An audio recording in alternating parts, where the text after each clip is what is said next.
La vida, un camino de misión plasmado en la historia.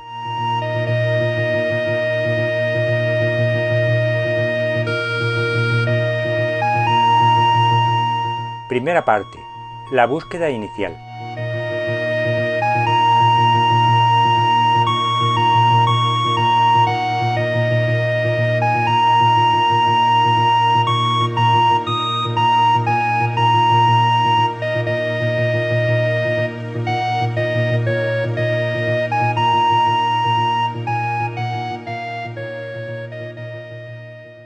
Iniciamos el presente ciclo, La vida, un camino de misión plasmado en la historia, con la intención de hacer patente la acción de Dios tanto en la vida del mundo y en la historia del hombre, como específicamente en la vida e historia de la fe, y con ella en la de cada uno de nosotros.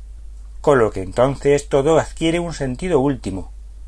Concretamente, el título de este ciclo que comenzamos pretende dar constatación a la conocida frase evangélica «Yo soy el camino, la verdad y la vida», para señalar a Cristo como origen, camino y destino, historia, vida y misión. Las reflexiones que se sucederán a lo largo de este ciclo proceden básicamente de los temas tratados en una peregrinación real a Santiago de Compostela, en 1997, por el denominado Camino Francés, por lo que en alguna ocasión podrá aparecer alguna referencia a la misma. Así pues, estas reflexiones se pueden considerar verdaderamente unos ejercicios espirituales peregrinantes. Pero antes de ir viendo cómo Dios nos va educando como un padre o una madre lo hacen con sus hijos, paulatina y progresivamente, desde bebés hasta que llegan a adultos, vamos a detenernos a considerar algunos detalles que conviene tener en cuenta.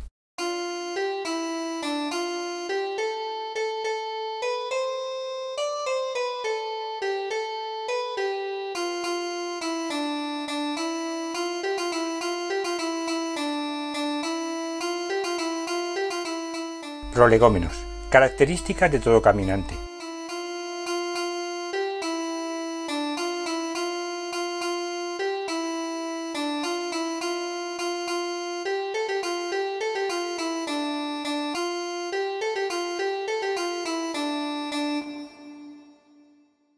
Cuando hablamos de peregrinaje o de peregrinos, nos referimos a seguir un camino que tiene un destino concreto, un lugar, una meta.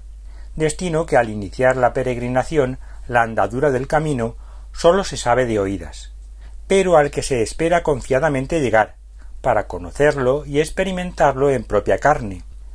Así que todo viajero que pretenda llegar a un lugar determinado, se informa lo más posible de cómo llegar a él por el camino mejor, qué rutas hay, qué incidencias puede encontrarse, qué lugares ha de atravesar, qué podrá necesitar, etcétera, etcétera, etcétera. Y si puede conseguir un plano lo más detallado posible, tanto mejor. Esto le diferencia claramente de lo que sería un vagabundo, que vaga sin rumbo, y que al no tener meta ni destino determinado, tampoco sigue ruta o sendero prefijado. ¿Qué más da? Así el peregrino de la vida sabe que su vida, su camino, tiene un sentido, y se informa de cómo realizar ese camino más adecuadamente, de la mejor manera posible, mientras que el vagabundo de la vida vaga por ella sin rumbo, no sabe dónde va, ni se informa de cómo llegar mejor, porque no ha encontrado el sentido de la misma, y posiblemente tampoco le importe, ya que si así fuera, procuraría informarse.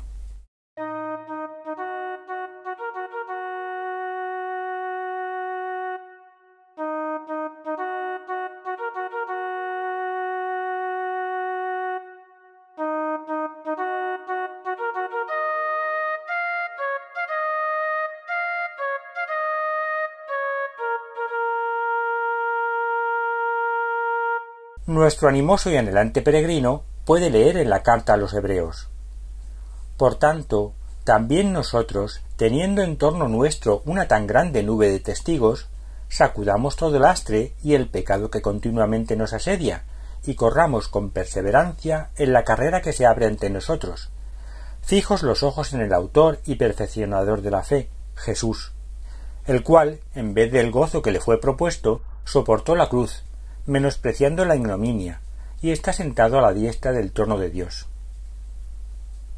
Fijos los ojos, sin desviarnos del destino final, del objetivo de la peregrinación, del autor y perfeccionador de la fe, Jesús, del que se ha mostrado camino, verdad y vida. El objetivo es Jesucristo, no el camino en sí al margen de Jesús. Él es el camino. El objetivo no es nuestra vida al margen de Jesús. Él es la vida. No busquemos la verdad al margen de esa senda, porque Él es la verdad. Por eso el peregrino se diferencia también del senderista y del turista.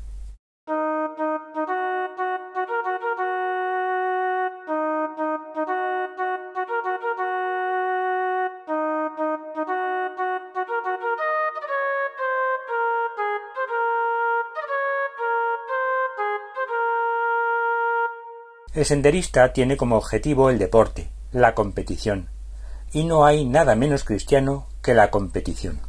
El recorrer una determinada senda por el hecho de recorrerla, como una superación personal al margen de un destino en la misma.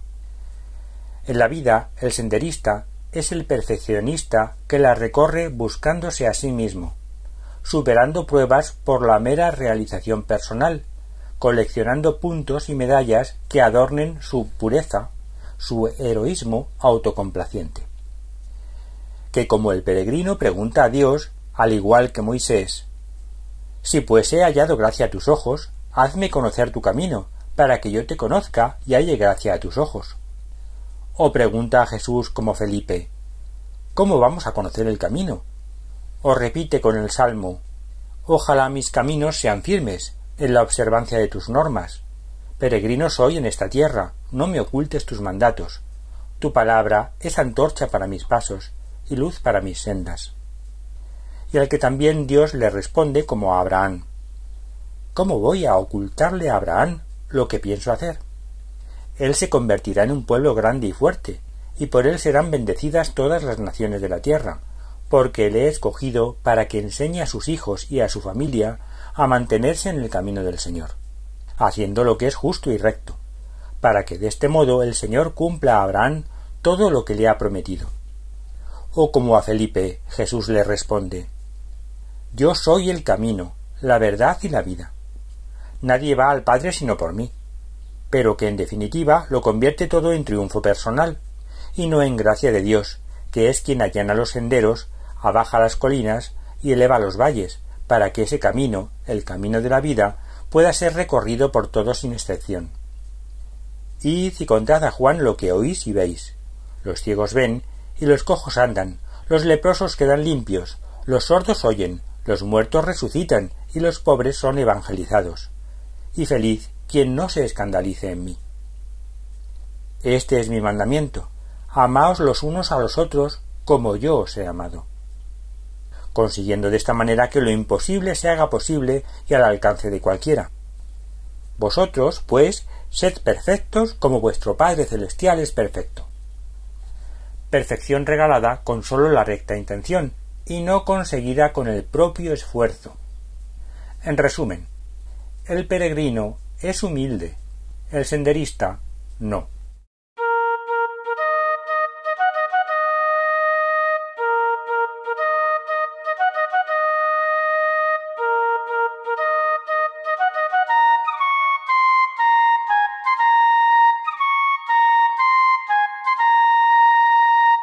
El turista, sin embargo, anda más preocupado por todo lo que rodea el camino que por el camino en sí. Su objetivo es llenarse y disfrutar durante el camino, y si puede ser, también al final, pero no lleva fijos los ojos en ese camino y destino que es Jesús, sino en todo lo demás. Es el hedonista de la vida. No sabe que Jesús es el camino, y que es a su través como el peregrino disfruta de la verdad y de verdad de todas las cosas.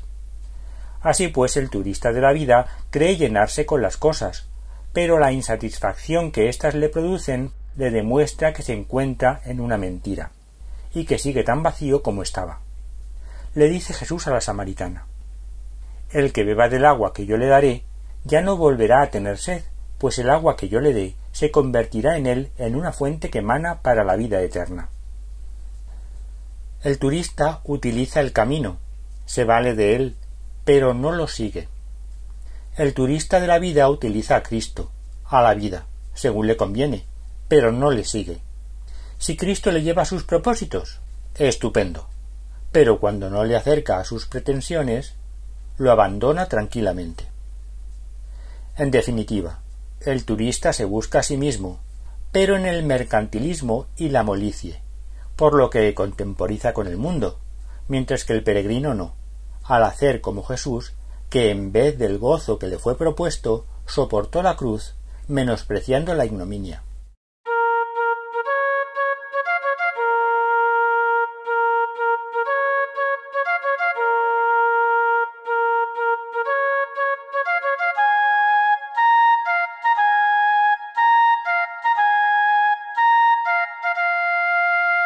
Nos hemos entretenido un poco en detallar la diferencia del senderista y el turista con el peregrino, porque aquellos parecen tener un destino o meta común con éste, y eso podría dar lugar a confusiones y equívocos, si no se aclara de antemano que sus objetivos son totalmente distintos.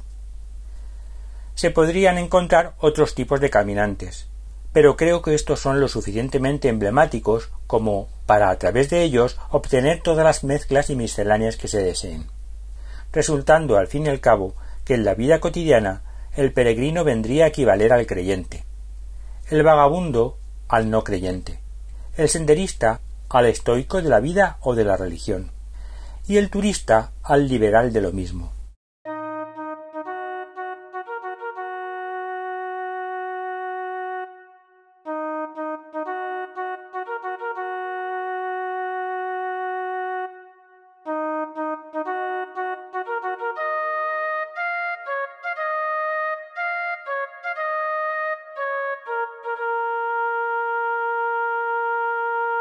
Otro asunto a plantearse antes de iniciar la marcha es el equipaje y el atuendo que nos acompañará por el camino. Es algo que tendremos que llevar a cuestas durante todo el trayecto, así que habrá que pensárselo muy bien y reducir al mínimo su peso, tanto como aumentar al máximo su utilidad.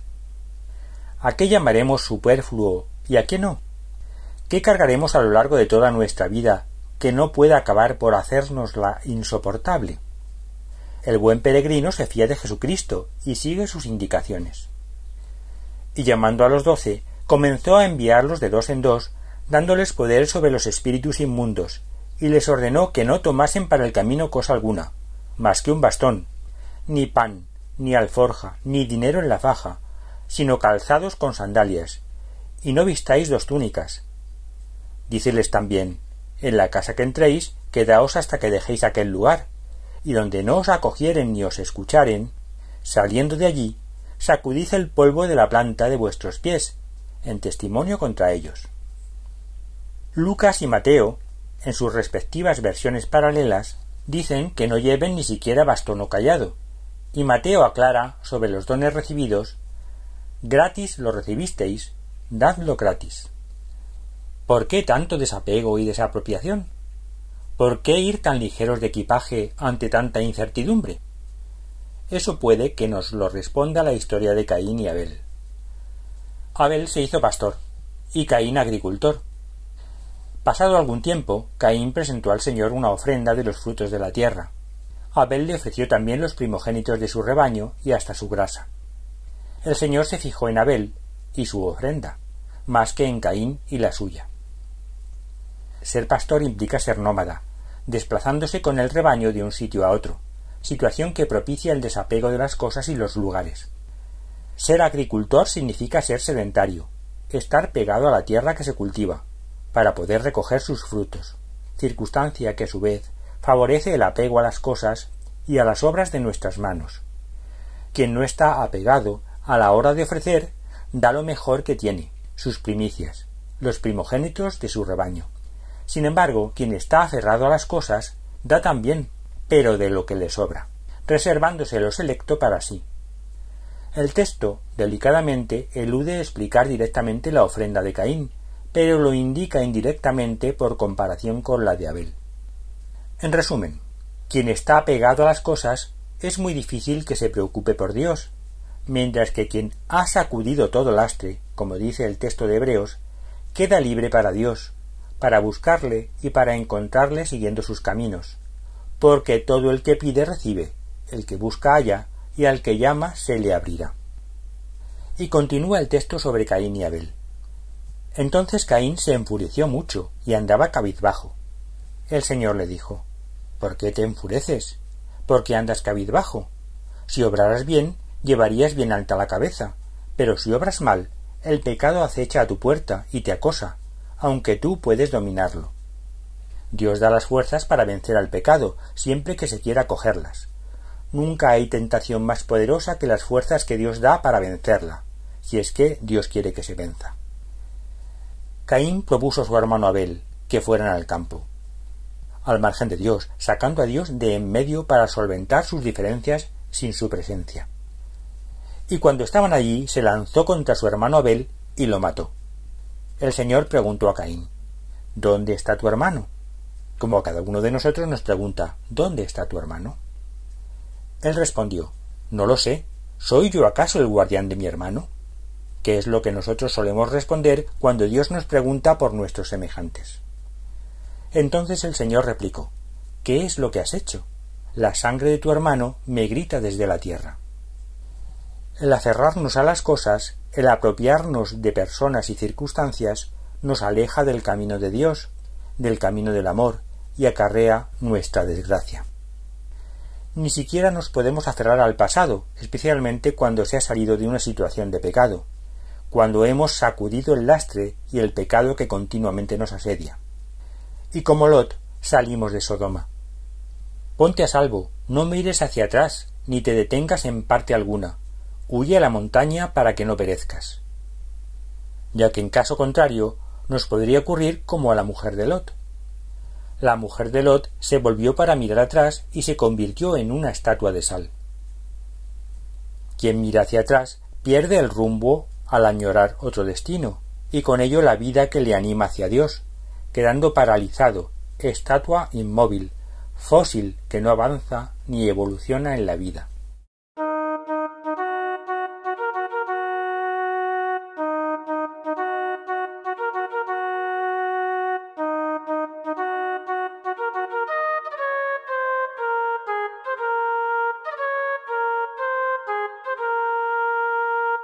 En cuanto a la indumentaria del peregrino, Jesús nos dice que llevemos la justa para tapar nuestras desnudeces y nuestras vergüenzas, y darnos abrigo y protección. No hay que llevar de sobra. En la vida cotidiana también debemos tener cierto pudor y cuidado con nuestras intimidades, mostrándonos con sinceridad y sobriedad, pero siendo astutos como serpientes y sencillos como palomas. Porque si exponemos imprudentemente nuestras desnudeces a las inclemencias del tiempo, podremos sufrir las consecuencias de su efecto, que nos manipulen y esclavicen y que nos lleven a donde no queremos ir.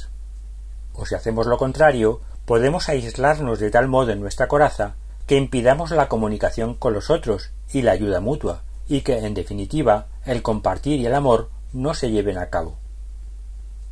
Las sandalias del siglo XX son las botas de caminante. Hay que elegirlas bien, puesto que ellas nos acompañarán todo el camino, y si no son adecuadas, nos pueden hacer la peregrinación insoportable. Hay que probarlas con tiempo y domarlas para que se adapten al propio pie. El calzado impide que nuestros pies se hieran con el roce constante con el suelo, con la tierra.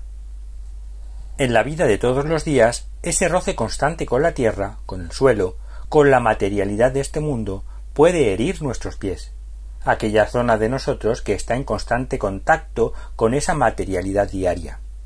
Por eso el calzado que usemos, nuestras defensas más externas, nuestras pautas y modos de relación y comportamiento, han de ser sandalias sencillas y flexibles que nos defiendan, pero que no entorpezcan ni encorseten nuestra vida. Probemos bien nuestras normas de conducta antes de adoptarlas como definitivas, y si nos aprieta el zapato, seamos libres para cambiarlas y adaptarlas.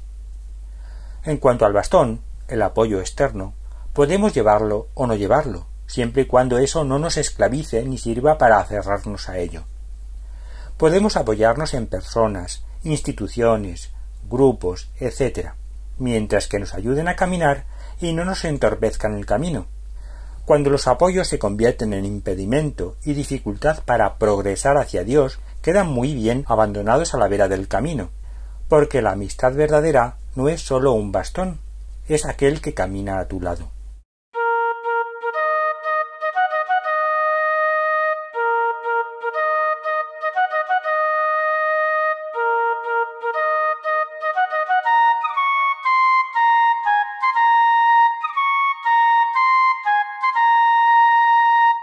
También son importantes los cuidados de uno mismo para poder llevar la andadura de la mejor manera posible. En primer lugar, el entrenamiento previo, ya que quien está entumecido por no moverse o no está acostumbrado a grandes marchas, puede sufrir mucho o no aguantarlas si las realiza de golpe. Por eso ha de ir acomodando sus músculos a tales ejercicios, y en la vida de fe ese entrenamiento lo da la oración. Levantaos y orad para que no entréis en tentación. En segundo lugar, el cuidado de los pies. El roce con el mundo, las fricciones, las suciedades del polvo del camino, ensucian y dañan nuestros pies cansados, nuestro aguante, nuestro buen hacer, nuestros valores y buenas costumbres, minándolas y corrompiéndolas. Por eso hay que lavarlos y curarlos, y en la medida de lo posible, cada uno a sí mismo, para no ser una carga sobreañadida a la de esos que nos acompañan en nuestro caminar. Y con la suficiente humildad como para, si no podemos solos, rogar su ayuda. Ayuda que en la vida de fe siempre hay que pedir a Jesús para que nos lave los pies, porque si no te lavo, no tendrás parte conmigo. Nos dice, y añade, quien se ha bañado no necesita lavarse sino los pies, está totalmente limpio, aludiendo claramente a esa limpieza de intención de quien se ha librado de las suciedades que se nos van pegando en nuestro discurrir por el mundo. La conversión o reconciliación y nuevamente la oración se muestran como la mejor medicina para nuestros males. Velad y orad para que no entréis en tentación. El espíritu es fervoroso, pero la carne débil. Y en tercer lugar, debemos reponer nuestras gastadas fuerzas con el alimento y el descanso. Y por tercera vez, la oración es el descanso y el alimento del alma. Velad y orad para no caer en tentación. El espíritu está pronto, pero la carne es débil. Pero el peregrino, además, posee un alimento exquisito e inigualable, a Jesús mismo. El que come mi carne y bebe mi sangre, tiene la vida eterna, y yo lo resucitaré en el último día, porque mi carne es verdadera comida, y mi sangre es verdadera bebida. El que come mi carne y bebe mi sangre, mora en mí, y yo en él. Es el final de la peregrinación anticipado, porque convierte al que lo come en otro Cristo. La Eucaristía es el alimento por excelencia del peregrino de la vida, y lo es porque el alimento básico que lo sustenta todo es hacer la voluntad de Dios. Por eso contesta Jesús al ser tentado. Escrito está, no sólo de pan vive el hombre, sino de toda palabra que sale de la boca de Dios. Y en otro lugar, mi doctrina no es mía, sino del que me ha enviado. Si alguno quiere cumplir su voluntad, verá si mi doctrina es de Dios o si hablo de mi cuenta. El que habla de su propia cuenta busca su gloria, pero el que busca la gloria del que lo envió es veraz. No hay impostura en él.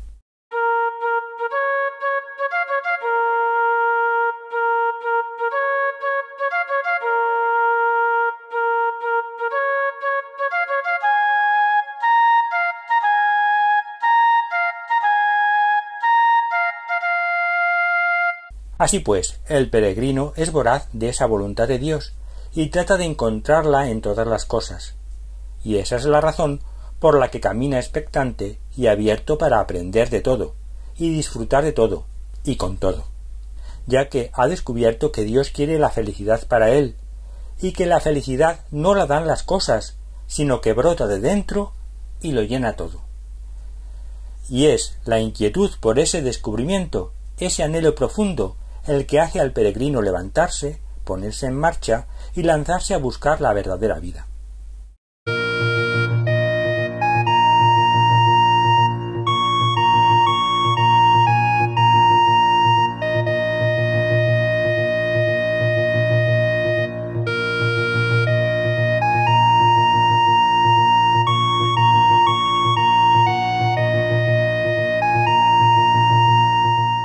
Etapas preliminares. El origen de la fe.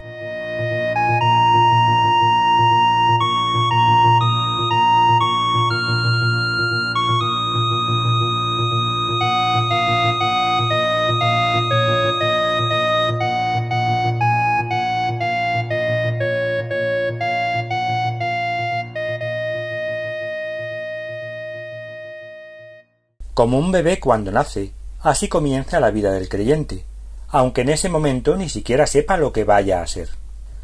Para él se abre un mundo nuevo y desconocido que descubrir. Todo es sorprendente y desconcertante. Todo está por aprender. Pero a la par, sin que él sea verdaderamente consciente de ello, es cuando los cuidados de sus padres son más exquisitos y constantes. Es cuando Dios muestra sus atenciones de una forma más primorosa y patente. Pero el creyente sólo caerá en la cuenta de ello bastantes años más tarde, cuando alcance un grado de conciencia mucho mayor, y en la medida en que se vaya transformando en adulto en la fe. Es el momento de contemplar el mundo con ojos nuevos, con ojos de búsqueda que llaman y piden, que como María Magdalena exclaman: «Se han llevado a mi Señor, y no sé dónde lo han puesto». Y que a las preguntas del supuesto hortelano: «¿Por qué lloras? ¿A quién buscas?», responden: «Señor, si lo has cambiado tú, dime dónde lo has puesto, y yo iré a tomarlo». Pero que hallan su objetivo al oír pronunciado su nombre: María. Y la luz del verdadero y trascendental descubrimiento transforma su apreciación del mundo al reconocer ante sí a quien busca: Maestro. Busquemos con interés al amado, porque cuando menos lo esperemos, oiremos pronunciado nuestro nombre, ese que nadie sabe decir como él, y nos cambiará la visión del mundo y la apreciación de las cosas. Habitualmente les preguntamos a las cosas y a la superficialidad y mera apariencia de las mismas por él, y no nos lo saben mostrar. Pero si escuchamos atentamente lo que nos responden, averiguaremos que buscamos de manera equivocada. ¿Por qué buscáis entre los muertos al que vive? Contemplemos el mundo paso a paso, pero buscando no lo muerto en él, sino al que vive.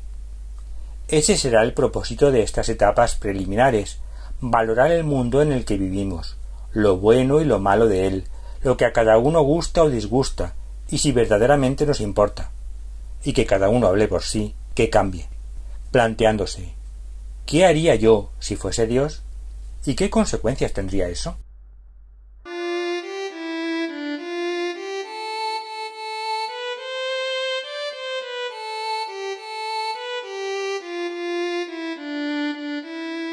Primera etapa preliminar: la naturaleza inerte.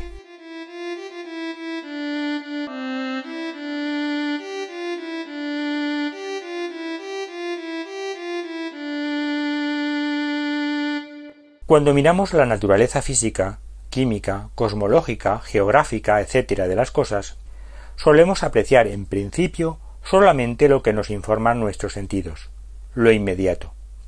Y es en un momento posterior cuando esos datos recogidos los sometemos a nuestra inteligencia y nuestros sentimientos. Es entonces cuando puede aparecer ese más allá en la mirada, ese más allá en nuestra apreciación del mundo y de las cosas. Hasta ese momento, las cosas, el mundo, estaba fuera de nosotros, como en nuestra superficie. Mientras que a raíz de irlo interiorizando, comienza a ser más nuestro, más nosotros, hasta llegar a fundir lo que somos y sabemos con lo que vemos y apreciamos. Alcanzado este punto, podemos indistintamente mirar el mundo desde lo que somos o ver lo que somos desde el mundo. Pero ambas visiones pueden llegar a confundirse de tal manera que no seamos capaces de distinguir una de otra, por lo que existe una tercera visión que podríamos llamar neutra, que permite diferenciar entre ambas al ser distinta de ellas, visión que también podría denominarse de comparación o de cotejación. Así las cosas, cuando ya hemos sometido a nuestra inteligencia lo observado, y sólo entonces es cuando podemos preguntarnos sobre ese más allá de las mismas. ¿Por qué? ¿Para qué? ¿De qué? Etcétera, etcétera. Y del resultado de este análisis, de si se hace o no se hace o cómo se hace, dependerá nada menos que nuestra vivencia del mundo y toda nuestra vida. En consecuencia, en la visión que una determinada persona tenga del mundo, se verá proyectado lo que esa persona es, y viceversa. En la visión que de sí misma tenga, se verá proyectado el mundo. Y sólo al final, al comparar ambas visiones, es cuando podremos delimitar cada cosa y ponerla en su lugar. Y lo dicho no es sólo aplicable a personas, sino a grupos de personas, sociedades, culturas, épocas, etc. Sabiendo esto, veamos cómo comienza la Biblia. Al principio creó Dios el cielo y la tierra. La tierra era una soledad caótica, y las tinieblas cubrían el abismo, mientras el Espíritu de Dios aleteaba sobre las aguas. Y dijo Dios, que exista la luz, y la luz existió. Vio Dios que la luz era buena, y las separó de las tinieblas. A la luz la llamó día, y a las tinieblas noche. Pasó una tarde, pasó una mañana, el día primero. Y dijo Dios, que haya una bóveda entre las aguas para separar unas aguas de otras. Y así fue. Hizo Dios la bóveda, y separó las aguas que hay debajo de las que hay por encima de ella. A la bóveda la llamó cielo. Pasó una tarde, pasó una mañana, el día segundo. En estos dos momentos creadores están representados dos estratos de la naturaleza física, que hoy denominamos de la física pura, de los elementos o de las dimensiones físicas, y de la física de los cuerpos o de las estructuras físicas. Pero lo más importante figura en los versículos iniciales, en los que se dice que el Espíritu de Dios estaba sobre todo, organizándolo todo. La visión física del mundo que nos ofrece la sociedad oficial del siglo XX, aun considerándose a sí misma mucho más prepotente que la bíblica, en el fondo no difiere tanto de ella, ya que sigue siendo tan interpretación de la realidad como lo era la bíblica, compartiendo con ella incluso la visión progresiva y en estratos superpuestos, proyección de lo que las personas son y viceversa, como ya dijimos. Pero elude hábilmente el enfrentarse a ese principio creador, para no enfrentarse a ese Espíritu de Dios, cuyo reconocimiento le obligaría a cambiar tantas cosas. Ese reconocimiento es el que hace cambiar al creyente, y con ello su visión del mundo. Es el que permite escuchar lo que le dicen las cosas por el mero hecho de estar ahí, porque le hablan a su inteligencia y a su corazón, no sólo a sus ojos o a sus oídos. Él se ve en ellas y las reconoce dentro de sí, pasando de ser algo ajeno a ser algo propio. Así puede descubrir la vida en todo, y su profundo hálito divino.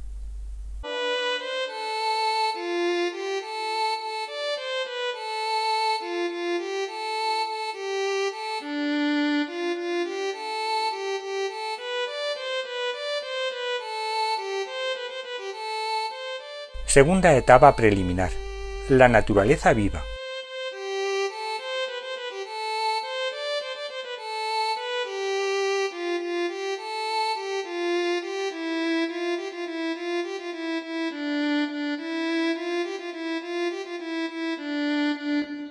Y dijo Dios, que las aguas que están bajo los cielos se reúnan en un solo lugar y aparezca lo seco. Y así fue. A lo seco lo llamó Dios tierra, y al cúmulo de las aguas lo llamó mares. Y vio Dios que era bueno. Y dijo Dios, produzca la tierra vegetación, plantas con semillas de su especie. Y así fue. Brotó de la tierra vegetación, plantas con semillas de su especie, y árboles frutales que dan fruto con semillas de su especie. Y vio Dios que era bueno. Pasó una tarde, pasó una mañana, el día tercero. Aquí tenemos el paso de la naturaleza inerte a la viva, en el mismo día.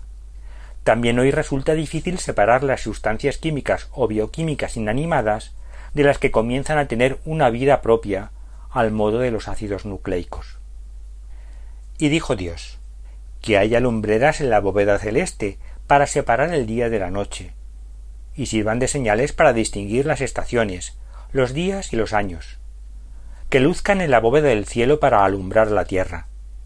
Y así fue. Hizo Dios 2 lumbreras grandes, la mayor para regir el día y la menor para regir la noche, y para separar la luz de las tinieblas. Y vio Dios que era bueno. Pasó una tarde, pasó una mañana, el día cuarto. Esta sorprendente inclusión de un fenómeno físico, cuando ya ha hecho irrupción la vida, y que nosotros colocaríamos en un momento anterior a dicho acontecimiento, en realidad, si releemos atentamente, no se refiere a dicho fenómeno en sí, al día y la noche que ya se habían mencionado, sino a un nuevo orden en las cosas.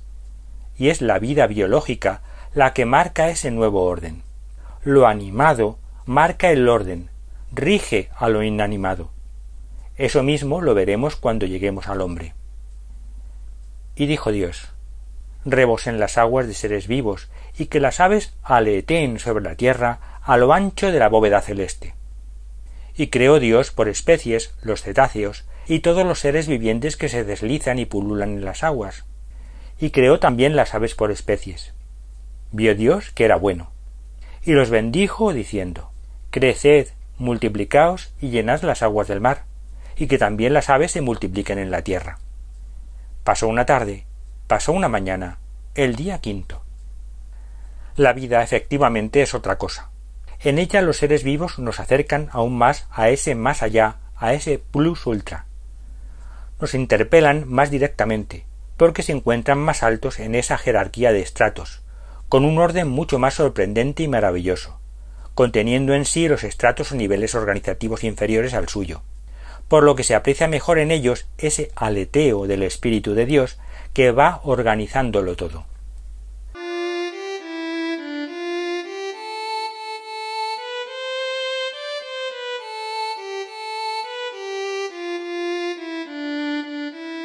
Tercera etapa preliminar: la naturaleza humana.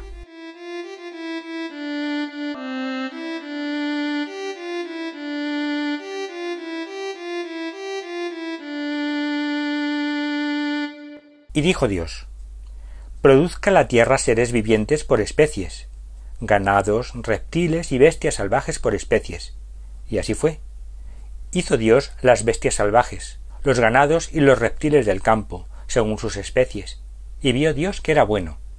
Entonces dijo Dios: hagamos a los hombres a nuestra imagen, según nuestra semejanza, para que dominen sobre los peces del mar, las aves del cielo, los ganados, las bestias salvajes y los reptiles de la tierra. Y creó Dios a los hombres a su imagen, a imagen de Dios los creó, varón y hembra los creó. Al igual que en el día tercero se engloba en el mismo día el paso de la naturaleza inerte a la viva, aquí se pasa en el mismo día sexto de los animales terrestres al hombre. Para la ciencia actual el hombre no es sino un animal más evolucionado, visión no tan lejana a la bíblica. Sin embargo, ésta resalta lo fácil que es aquí vislumbrar ese más allá al que nos referimos, y recalca por 3 veces que Dios hizo al hombre a su imagen y semejanza. ¿No dicen que es el ejemplo de vida de las personas el que puede conmover los corazones? ¿No dicen que la influencia de los otros consigue modelar voluntades? ¿No dicen que la amistad y el amor engrandecen a las personas y que la mejor compañía para una persona es otra? La cantidad de ejemplos personales y familiares en que podemos ver el aleteo del Espíritu de Dios en los otros puede ser ingente. El abrirse al corazón y a la vida de otra persona es abrirse a un mundo nuevo y enriquecedor que nos interpela tan apremiantemente sobre ese más allá que sólo siendo ciego de alma puede no verse.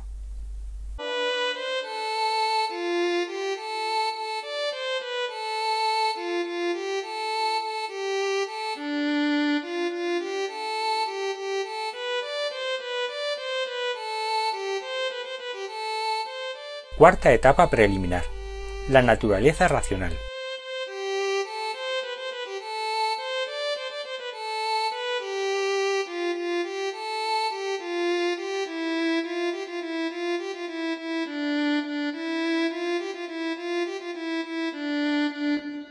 Y los bendijo diciéndoles: creced y multiplicaos, llenad la tierra y sometedla, dominad sobre los peces del mar, las aves del cielo, y todos los animales que se mueven por la tierra.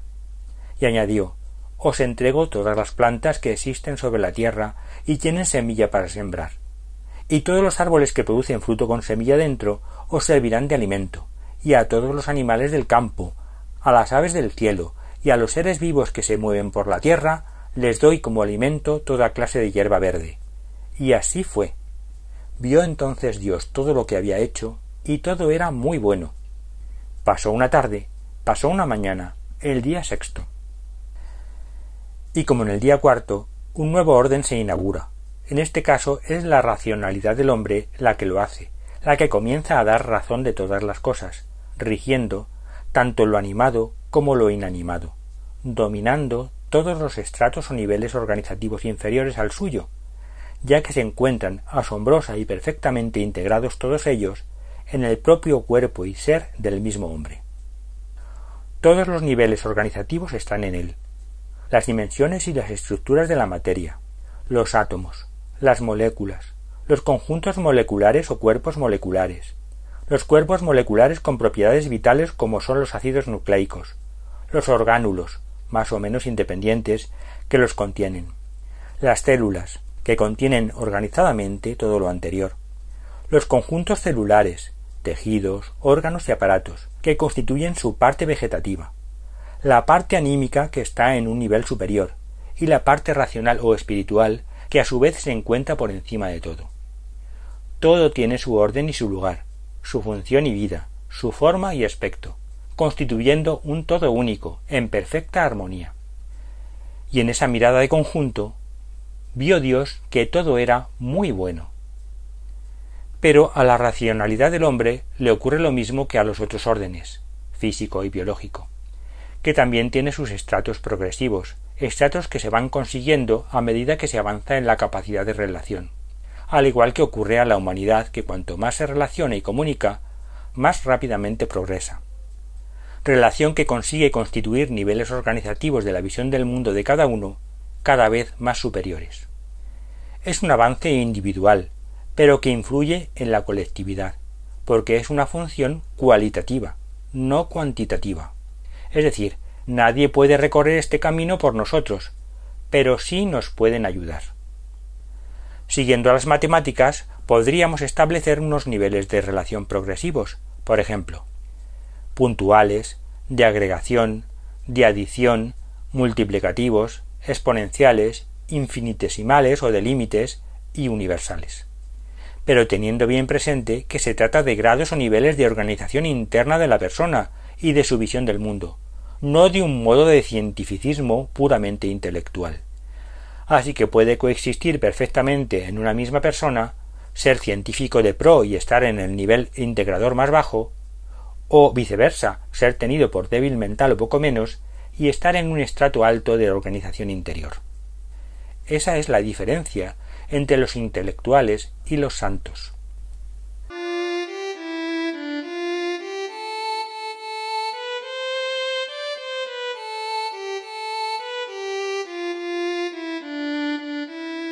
Quinta etapa preliminar: los fenómenos naturales.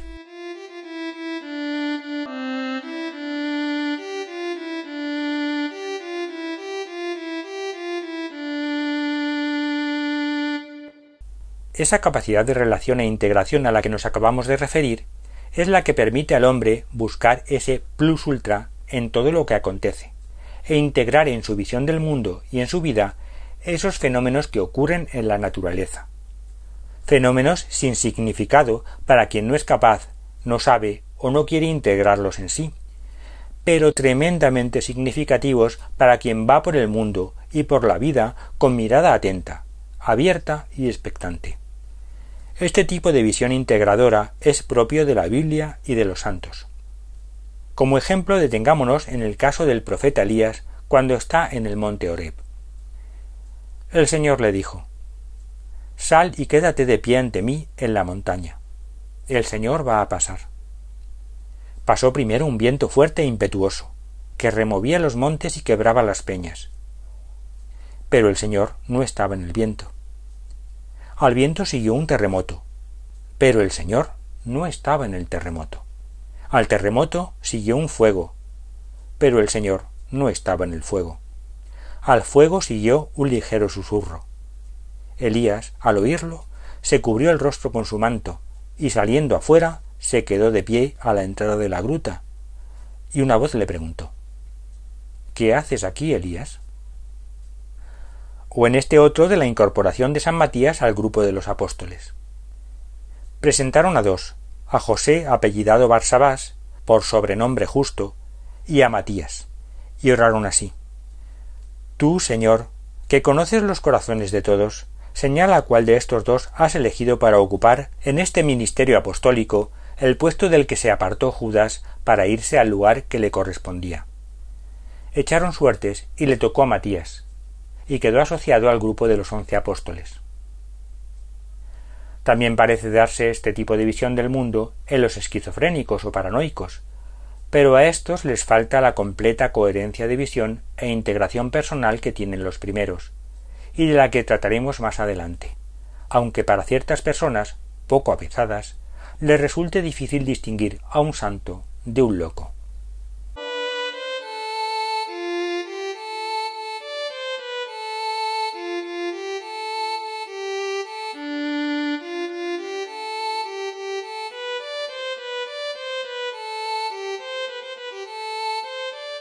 Sexta etapa preliminar: la historia.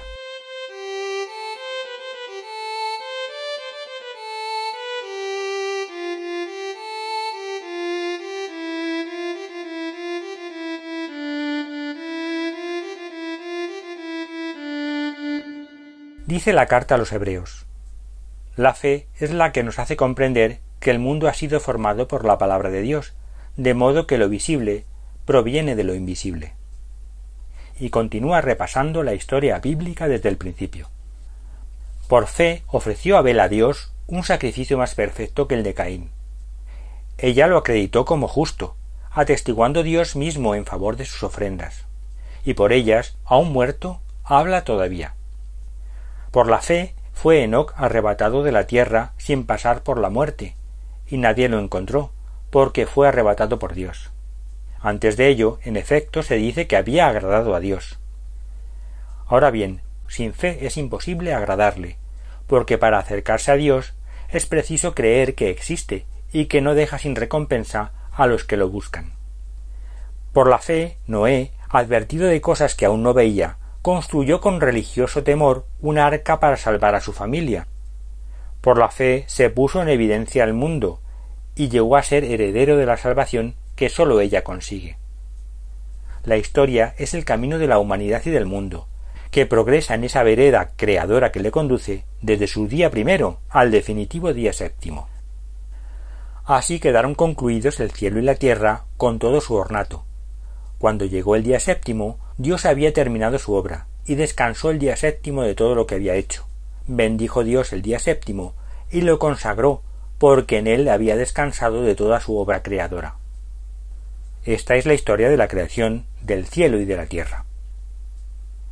Y la historia se muestra llena de acontecimientos salvíficos, que nos sirven para aprender de ellos y de las situaciones y pruebas que nos plantean.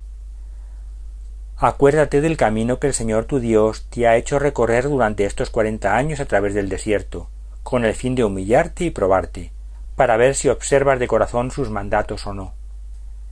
Precisamente la historia, tomada como camino educativo de Dios, es la que nos va a servir de guía a lo largo de estas reflexiones, y al igual que en la creación, en la que primero acontecen los fenómenos físicos para marcar el camino, luego aparecen los biológicos o vitales, repitiendo las sucesivas fases o estratos, pero en otro plano, para señalar dónde está la verdad, y en tercer lugar surge la racionalidad o espiritualidad, con las mismas etapas, pero en un nuevo plano, que muestra dónde está la vida. Así, la historia del pueblo de Israel, del pueblo de Dios, nos marca a nosotros el camino, mediante sus acontecimientos físicos. Sería la visión de la historia sólo con la cabeza. La historia de la Iglesia, de la ciudad de Dios, nos enseña dónde está la verdad, a través de sus acontecimientos vitales. En este caso la visión sería desde el corazón. Y en tercer lugar, la visión individual de cada creyente, la historia del creyente como templo de Dios, nos muestra dónde está la vida, gracias a sus situaciones y sucesos espirituales, racionales y existenciales. La visión, en esta ocasión, se diría desde las entrañas. para llegar en nuestro día séptimo a Cristo, destino de nuestro camino, verdad y vida.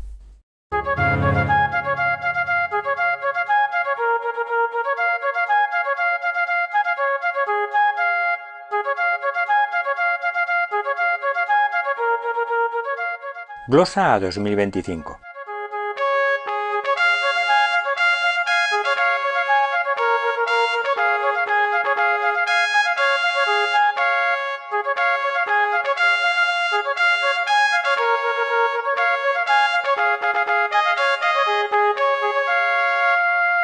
Cuando elaboré estas reflexiones en 1997 y las redacté definitivamente en 1998, no quise adentrarme en honduras respecto a la historia, por no complicarlo todo más, con asuntos que pudieran distraer del contenido espiritual de las mismas, confiando en que cuando con más tranquilidad se detuvieran a pensar en cómo los acontecimientos o situaciones se van repitiendo de continuo a lo largo de toda la historia, aunque cambiando de plano y ambientación, siguiendo una pauta cíclica, caerían en la cuenta de tal característica de la historia, tanto religiosa como civil, que la convierte en disimulada profecía, al transformarla en camino señalizado hacia un último destino trascendente.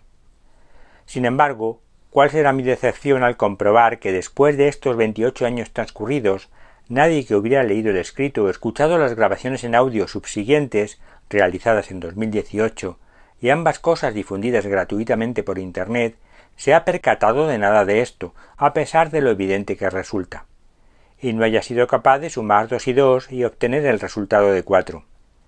Me deja tan asombrado que me viene a la mente el texto del profeta Isaías que recoge San Mateo en su Evangelio. Así escribe Isaías después de responder a Dios: «Aquí estoy, mándame». Él me dijo: «Ve y di a esta gente, por más que escuchéis, no entenderéis, por más que miréis, no comprenderéis. Embota el corazón de esta gente, endurece su oído, ciega sus ojos, que sus ojos no vean, que sus oídos no oigan, que su corazón no entienda, que no se convierta y sane». Pregunté: «¿Hasta cuándo, Señor?». Me respondió: «Hasta que las ciudades queden devastadas y despobladas, las casas sin gente, los campos yermos, porque el Señor alejará a los hombres y crecerá el abandono del país. Y si aún quedara una 10ª parte, también sería exterminada. Como una encina o un roble que al talarlos sólo dejan un tocón, ese tocón será semilla santa». Texto que parece hacer presente ante mis ojos la situación mundial y eclesial que padecemos en este 2025. Porque, aun los que se dicen despiertos, son incapaces de ver la raíz espiritual y trascendente de todo lo que está ocurriendo. Pero Jesucristo en el Evangelio según San Mateo aún lo aclara más. Se le acercaron los discípulos y le preguntaron: «¿Por qué les hablas en parábolas?». Él les contestó: «A vosotros se os han dado a conocer los secretos del reino de los cielos, y a ellos no. Porque al que tiene se le dará y tendrá de sobra, y al que no tiene se le quitará hasta lo que tiene. Por eso les hablo en parábolas, porque miran sin ver y escuchan sin oír ni entender. Así se cumple en ellos la profecía de Isaías: oiréis con los oídos sin entender, miraréis con los ojos sin ver, porque está embotado el corazón de este pueblo. Son duros de oído, han cerrado los ojos para no ver con los ojos, ni oír con los oídos, ni entender con el corazón, ni convertirse para que yo los cure. Pero bienaventurados vuestros ojos porque ven y vuestros oídos porque oyen. En verdad os digo que muchos profetas y justos desearon ver lo que vosotros veis y no lo vieron, y oír lo que oís y no lo oyeron». Y es que ese embotamiento del corazón es consecuencia directa del pecado, del que no quieren arrepentirse. Y por eso añado esta glosa, para afirmar rotundamente que aunque mirando no vean y escuchando no entiendan, la historia, toda la historia, es cíclica, pero al modo de una espiral ascendente, según el estilo de una escalera de caracol, en la que los peldaños o escalones, al ser semejantes pero a la vez distintos, se van superponiendo unos sobre otros. Así los acontecimientos, como esos peldaños, se van sucediendo y superponiendo en los distintos planos o pisos de los que consta el ascenso. Los 3 planos que se comparan, para que se pueda ir viendo y comprobando todo esto, son los ya mencionados en la etapa: del camino físico que avanza por la realidad sustancial, del camino racional que asciende por la verdad, y el camino de la vivencia o esencial que crece en santidad, en vida de Dios. Yo soy el que soy, sed santos porque yo soy santo. Y aunque todo esto lo pueda vivir cada individuo en sí mismo, como ser individual, o simultáneamente como colectividad, como pueblo, como iglesia, o como ciudad templo de Dios, cuerpo místico de Cristo, sin embargo, esta última fase colectiva no me atreví a enunciarla explícitamente, puesto que aún no se podía apreciar con claridad. Pero, a día de hoy, dicho cambio de ciclo ya se ha hecho explícito, con la decadencia galopante del segundo y búsqueda esperanzada del tercero, de ese tocón que, como dice Isaías, será semilla santa, aunque en eso ya nos detendremos en su momento oportuno. Además, existen una serie de curiosidades geográficas que ya por sí mismas vienen a cuestionar toda la actual teoría del cosmos. Así, las más groseras son las similitudes inexplicables entre las 3 penínsulas mediterráneas y las 3 masas continentales mundiales.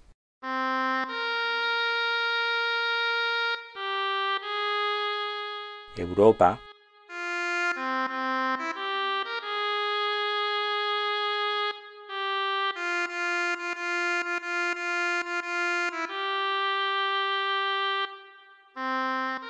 América,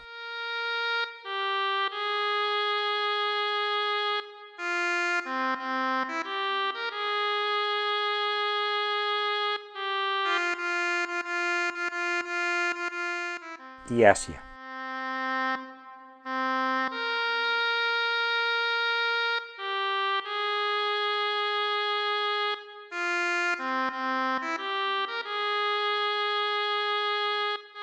Con la subsiguiente correlación aproximada de acontecimientos históricos equiparables.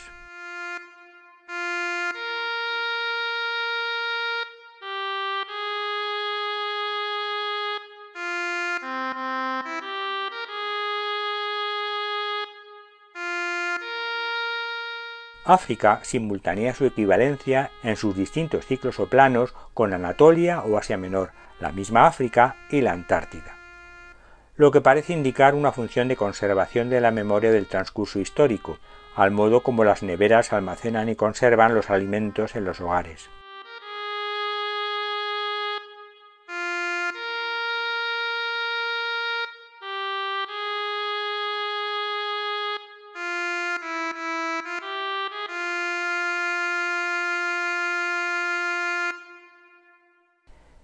Pero todo esto no lo vamos a desarrollar aquí, dejándolo abierto para ser indagado por el buen entendedor, si es que queda alguno.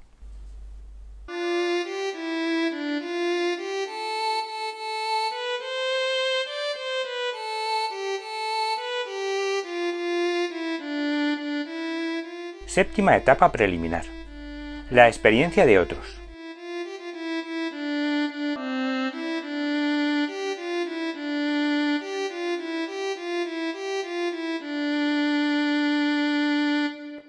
Aprender en cabeza ajena es algo que a todos nos cuesta mucho, porque requiere una gran dosis de humildad.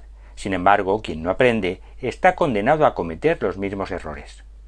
Dice el hombre rico de la parábola cuando habla desde el infierno con Abraham: «Entonces te ruego, Padre, que lo envíes a mi casa paterna, para que diga a mis 5 hermanos la verdad, y no vengan también a este lugar de tormento». Pero Abraham le respondió: «Ya tienen a Moisés y a los profetas, que los escuchen». Él insistió: «No, padre Abraham, si se les presenta un muerto, se convertirán». Entonces Abraham le dijo: «Si no escuchan a Moisés y a los profetas, tampoco harán caso aunque resucite un muerto».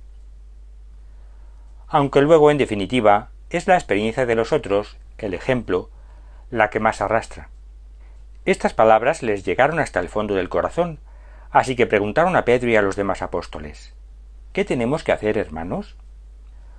Los que acogieron su palabra se bautizaron, y se les agregaron aquel día unas 3000 personas.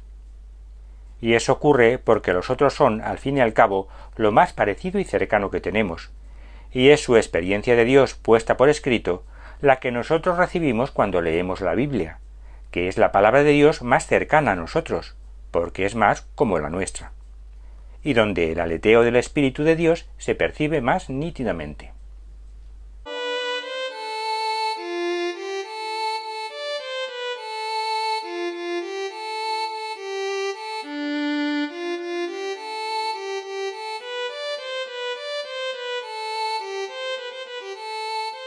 Octava etapa preliminar: los acontecimientos y situaciones personales.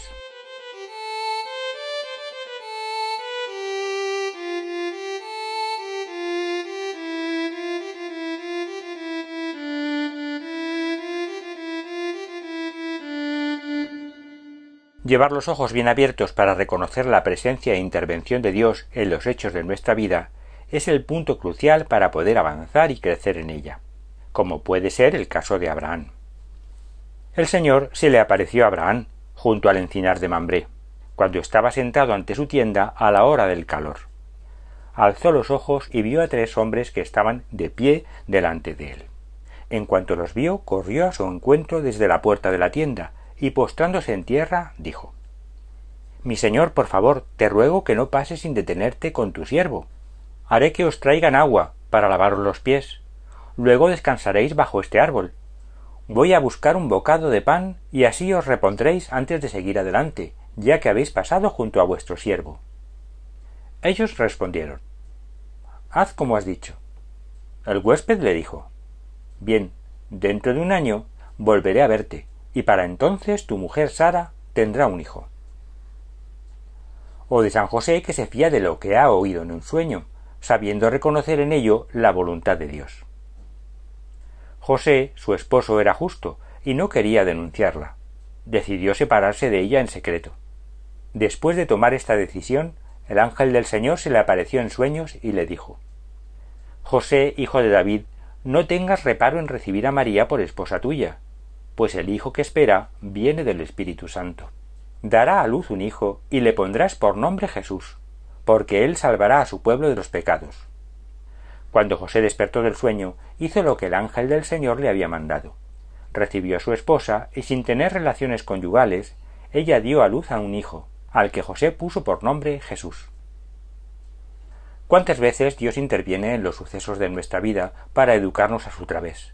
Aunque eso solo lo descubriremos si pensamos que Dios está tras ellos, y nos preguntamos: ¿qué me querrá decir Dios con esto o aquello? ¿Qué debo aprender? Son cuestiones que brotan desde una visión integradora del mundo y de la propia persona, y nunca desde una puntualista o inconexa de todo ello. La persona que no integra en sí sus experiencias se vuelve incapaz para aprender de ellas.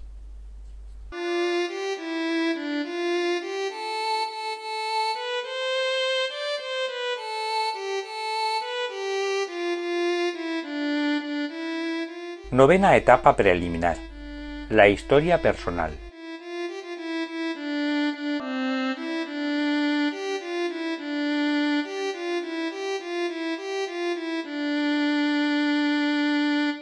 La visión integradora incluye la conexión e interrelación de todos esos acontecimientos aislados de la vida de cada uno. Es ver la vida como un camino unitario, para descubrir así el efecto que la relación e intervención de Dios produce en ella, y cómo la va modulando y conduciendo. Ver, con el distanciamiento que produce la mirada retrospectiva, los acontecimientos y situaciones vividas, sin el embotamiento de los sentidos que conlleva la cercanía a los mismos, para poder distinguir los detalles y las intenciones profundas en ellos, y valorar así lo que antes no se valoraba. Este es el caso del hijo menor de la parábola. Entonces recapacitó y se dijo: «¿Cuántos jornaleros de mi padre tienen pan de sobra, mientras yo aquí me muero de hambre? Me pondré en camino, volveré a casa de mi padre y le diré: Padre, he pecado contra el cielo y contra ti, ya no merezco llamarme hijo tuyo. Trátame como uno de tus jornaleros». Se puso en camino y fue a casa de su padre. Ese recapacitar es releer la historia personal y valorar la experiencia acumulada en ella, la vivencia de la misma, para poder decidir sobre el camino a seguir. Lo que en cierto modo es el fundamento, la intención y el desarrollo de estas charlas. Especialmente cuando sobreviene la noche oscura y el presente se convierte en un pozo sin salida, es cuando esta relectura de la historia personal adquiere toda su fuerza y aporta luz suficiente para permitir atravesar esa agobiante oscuridad. Rememorar los cuidados que Dios nos ha prodigado nos permite establecer el siguiente planteamiento: ¿y si Dios me ha cuidado siempre, acaso no lo va a hacer ahora?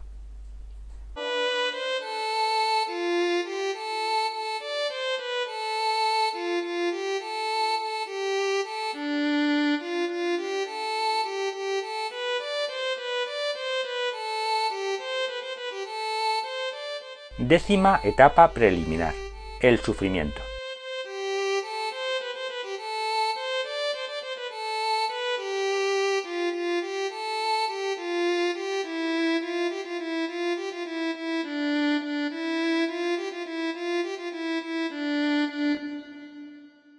El sufrimiento es la parte de esa noche oscura que acabamos de comentar. Es el que nos fuerza a plantearnos cuestiones que hasta ese momento hemos rehuido o ignorado, o a las que hemos dado respuesta equivocada y probablemente interesada. Es el que nos rompe los esquemas y los artificios del autoengaño. En la parábola anterior es el que consigue que el hijo pródigo llegue a recapacitar. Cuando lo hubo gastado todo, sobrevino una gran carestía en aquella comarca, y el muchacho comenzó a padecer necesidad. Entonces fue a servir a casa de un hombre de aquel país, quien le mandó a sus campos a cuidar cerdos. Habría deseado llenar su estómago con las algarrobas que comían los cerdos, pero nadie se las daba. Entonces recapacitó. Pero resulta difícil ver el sufrimiento en positivo, cuando tendemos a verlo en negativo como una carga insoportable. Contra esta visión nos advierte la carta a los Hebreos, haciendo suyos 2 versículos de los Proverbios. Hijo mío, no desprecies la corrección del Señor, ni te desalientes cuando Él te reprenda, porque el Señor corrige a quien ama, y castiga a aquel a quien recibe como hijo. Dios os trata como a hijos, y os hace soportar todo esto para que aprendáis. Pues, ¿qué hijos hay a quien su padre no corrija? Si estuvieseis exentos del castigo que ha alcanzado a todos, seríais bastardos, no hijos. Pero del sufrimiento no sólo hay que aprender del propio, sino también del ajeno. Y no sólo para escarmentar en cabeza ajena, sino porque el sufrimiento de los otros también nos interpela a nosotros, invitando a preguntarnos: ¿Dios qué me quiere decir al poner este sufrimiento ante mí? ¿Será que me pide que intervenga para intentar solventarlo? ¿Será que me replantee actitudes ante determinados prejuicios, personas, situaciones? ¿Será que reconsidere mi visión del mundo? Porque la visión del mundo se ve tremendamente afectada por el pecado, cuyo efecto es como amputarse una parte de uno mismo, una parte de realidad, una parte de esa unidad y armonía que da la visión integradora, al romper ligaduras y relaciones. Con lo que la visión se transforma en relativista y parcial, pero tomada como total, y eso produce sufrimiento. Veamos cómo lo explica el Génesis. La serpiente era el más astuto de todos los animales del campo que había hecho el Señor Dios. Fue y dijo a la mujer: ¿Así que Dios os ha dicho que no comáis de ninguno de los árboles del huerto? La mujer respondió a la serpiente: No, podemos comer del fruto de los árboles del huerto. Solo nos ha prohibido, bajo pena de muerte, comer o tocar el fruto del árbol que está en medio del huerto. Replicó la serpiente a la mujer: No moriréis. Lo que pasa es que Dios sabe que en el momento que comáis se abrirán vuestros ojos y seréis como Dios, conocedores del bien y del mal. La mujer se dio cuenta entonces de que el árbol era bueno para comer, hermoso de ver y deseable para adquirir sabiduría. Así que tomó de su fruto y comió. Se lo dio también a su marido, que estaba junto a ella, y él también comió. Entonces se les abrieron los ojos, se dieron cuenta de que estaban desnudos, entrelazaron hojas de higuera y se hicieron unos ceñidores. El «se abrirán vuestros ojos» no es sino un cambio de visión del mundo, de la realidad, que en lugar de ampliarla, la estrecha, apareciendo el relativismo, el parcialismo, que les hace apreciar su desnudez y sentir vergüenza por ello, ocultando entonces su vergüenza con las hojas de higuera. Pero los efectos de su opción no han hecho más que empezar, porque el camino de visión de la realidad no lo da el hecho en sí, sino la intención que motiva el hecho, la verdadera voluntad de hacerlo, que no es un engaño accidental. Oyeron después los pasos del Señor Dios que se paseaba por el huerto al fresco de la tarde, y el hombre y su mujer se escondieron de su vista entre los árboles del huerto. Pero el Señor Dios llamó al hombre diciendo: ¿Dónde estás? Como a nosotros nos pregunta: ¿Dónde estás? ¿En qué situación te hallas con respecto a mí? ¿Tienes acaso que esconderte por algo? El hombre respondió: Oí tus pasos en el huerto, tuve miedo y me escondí, porque estaba desnudo. El Señor Dios replicó: ¿quién te hizo saber que estabas desnudo? ¿Has comido acaso del árbol que te prohibí comer? Respondió el hombre: la mujer que me diste por compañera me ofreció del fruto del árbol y comí. Entonces el Señor Dios dijo a la mujer: ¿qué es lo que has hecho? Y ella respondió: la serpiente me engañó y comí. Y si llega a preguntar a la serpiente, ésta hubiese echado las culpas a otro.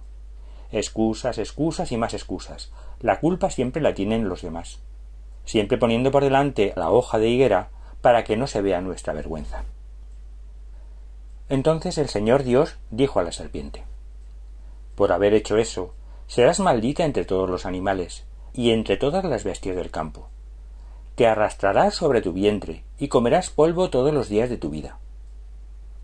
La seducción del mal queda obligada a arrastrarse por la materialidad de la tierra, sin poderse elevar al cielo. Pondré enemistad entre ti y la mujer, entre tu linaje y el suyo. Él te herirá en la cabeza, pero tú solo herirás su talón. A la mujer le dijo: multiplicaré los dolores de tu preñez. Parirás a tus hijos con dolor. Desearás a tu marido, y él te dominará. Al hombre le dijo: por haber hecho caso a tu mujer y haber comido del árbol prohibido, maldita sea la tierra por tu culpa. Con fatiga comerás sus frutos todos los días de tu vida. Ella te dará espinas y cardos, y comerás la hierba de los campos. Con el sudor de tu frente comerás el pan, hasta que vuelvas a la tierra de la que fuiste formado, porque eres polvo, y al polvo volverás. Toda la relatividad tomada como absoluto, toda la parcialidad se desencadena sobre la unidad primitiva, y como una reacción en cadena, tras romper la primera relación, se van rompiendo una tras otra, condenando a la persona a múltiples dependencias y esclavitudes, cosa que no se hubiera producido si dicha persona hubiera permanecido abierta a la providencia de Dios.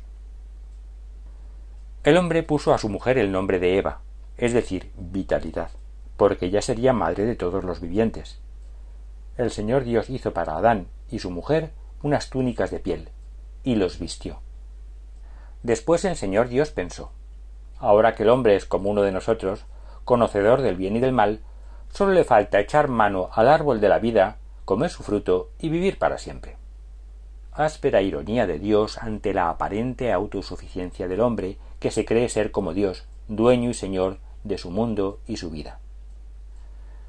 Así que el Señor Dios lo expulsó del huerto de Edén, para que trabajase la tierra de la que había sido sacado. Expulsó al hombre, y en la parte oriental del huerto de Edén puso a los querubines y la espada de fuego para guardar el camino del árbol de la vida. Como consecuencia de su visión parcial, el hombre pierde la armonía en que vivía, el sentido y razón de todas las cosas y la rechazada providencia de Dios. La catástrofe es apoteósica. Este es el fruto y la cosecha del pecado de cada uno de nosotros, y que revierte en nosotros en el mismo momento de pecar, que es cuando se nos altera la visión del mundo y de uno mismo.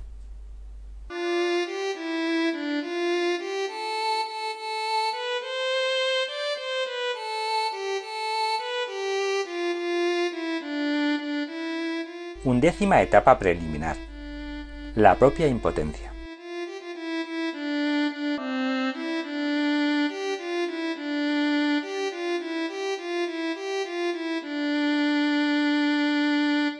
Toparse con la propia desnudez y ser capaz de asumirla sin ocultarla significa haber alcanzado la suficiente honestidad y realismo como para reconocerlo, y a eso es a lo que se llama humildad. Reconocerse incapaz, desvalido, impotente ante las situaciones de la vida, aceptar que los sentidos te engañan, que no sabes nada en verdad y que eres bueno para nada, que diría Santa Bernardita. Es tocar fondo y tierra firme, sobre la que comenzar a construir una nueva visión de la realidad, en la que Dios se hace presente.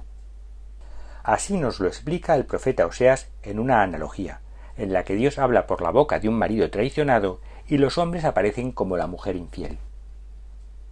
No me compadeceré más de sus hijos, porque son hijos de prostitución. Sí, su madre se ha prostituido, se ha deshonrado la que los concibió, diciendo: iré tras mis amantes, los que me dan el pan y el agua, la lana y el lino, el aceite y el licor. Por eso voy a cerrar con espinos su senda y a ponerle delante una valla, para que no encuentre su camino. Perseguirá a sus amantes, pero no los alcanzará. Los buscará, pero no los encontrará. Entonces dirá: voy a volver a mi primer marido, pues entonces me iba mejor que ahora. Ella no reconocía que era yo quien le daba el trigo, el mosto y el aceite, quien multiplicaba la plata y el oro con que hicieron los Baales. Por eso recobraré mi trigo a su tiempo, y mi mosto en su momento, y le quitaré la lana y el lino que le di para cubrir su desnudez. La desnudaré ante sus amantes, y nadie podrá librarla de mi mano. Haré cesar todo su alborozo, sus fiestas, novilunios, sábados y todas sus solemnidades. Devastaré su viña y su higuera, de las que ella decía: son mi paga, la que me han dado mis amantes. Los convertiré en matorral que será devorado por animales salvajes. La castigaré por festejar a los Baales y haber quemado ofrendas en su honor. Se adornaba con sortijas y collares para ir junto a sus amantes, olvidándose de mí. Oráculo del Señor. Pero voy a seducirla, la llevaré al desierto y le hablaré al corazón. Los Baales, los ídolos, los amantes, son todo aquello que nos aleja de Dios y que tarde o temprano nos acaba fallando, dejándonos en cueros para vergüenza nuestra, mostrando nuestra ineptitud y nuestra nonada, que diría Santa Teresa de Jesús. Y Dios, que nos ha cuidado a pesar de todo, permite que sintamos la aridez y esterilidad del desierto de nuestra vida, como oportunidad que nos brinda de reconducir nuestro camino. No desaprovechemos la ocasión. El desierto es momento de conversión.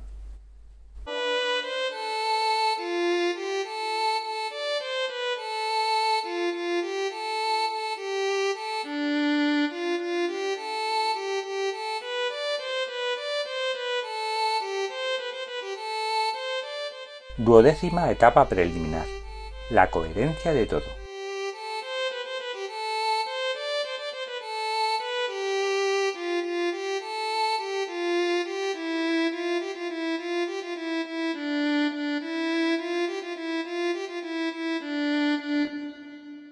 Vio Dios que la luz era buena, y vio Dios que era bueno. Y esto el texto lo repite en 5 ocasiones. Vio entonces Dios todo lo que había hecho, y todo era muy bueno.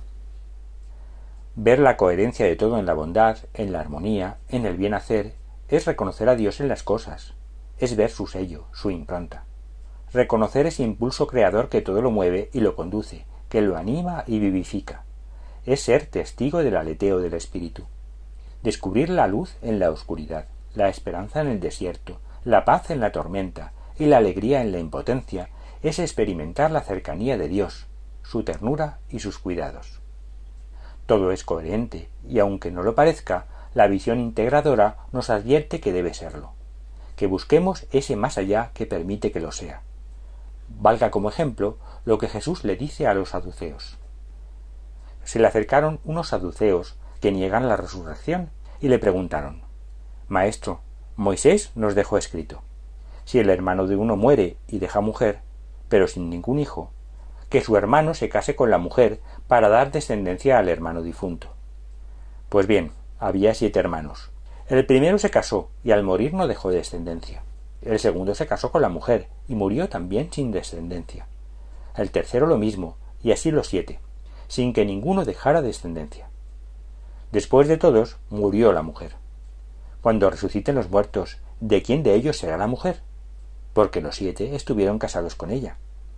Jesús les dijo: estáis muy equivocados, porque no comprendéis las Escrituras ni el poder de Dios. Cuando resuciten de entre los muertos, ni ellos ni ellas se casarán, sino que serán como ángeles en el cielo. Y en cuanto a que los muertos resucitan, ¿no habéis leído en el libro de Moisés, en el episodio de la zarza, lo que le dijo Dios?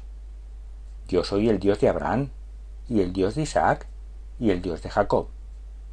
No es un Dios de muertos, sino de vivos. Estáis muy equivocados. Todo es siempre mucho mejor de lo que una visión mezquina de la realidad nos pueda decir. Dios sabe más. En consecuencia, ¿cuál es la causa del caos y la confusión del mundo actual? ¿Y de que ande completamente desnortado?